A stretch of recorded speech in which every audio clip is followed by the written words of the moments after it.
Pavlov's aim was to discover what caused saliva to flow. He rerouted the salivary ducts to the outside of his dog's cheek so that he could collect and measure the spittle. Perhaps he thought the production of saliva might be the result of a fixed nervous reflex, like a knee jerk. 5 минут 42,5 секунды. After taking many measurements of spittle, he confirmed that the dogs drooled automatically when their tongues touched food. He called the response the salivation reflex. 4,5. Хорошая собачка. Я предлагаю поменять собаку. But his work started to run into trouble. As his dogs became familiar with the experimental routine, they started to fill their cheek tubes before Pavlov had a chance to stimulate their tongues. The dogs were learning to anticipate food. Pavlov tried a new technique.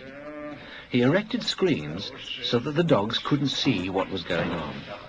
Before passing meat through the hatch, he introduced a stimulus that was totally unrelated to feeding.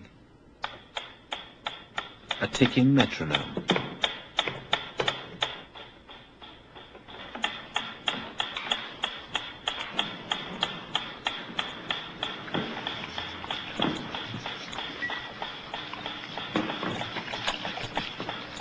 At first, the dog dripped saliva into its cheek tube only when the food appeared.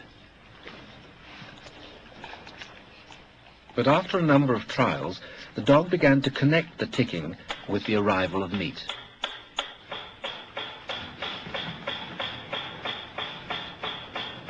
Soon the sound alone made the dog drool.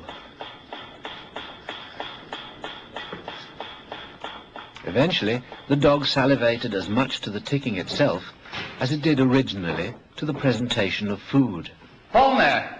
Идите сюда. Что я говорил? He called this new response the conditioned reflex.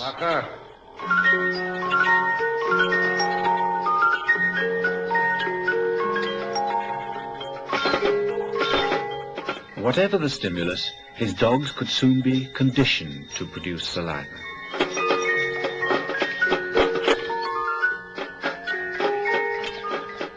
Pavlov believed that he had discovered how animals learned, even in the wild.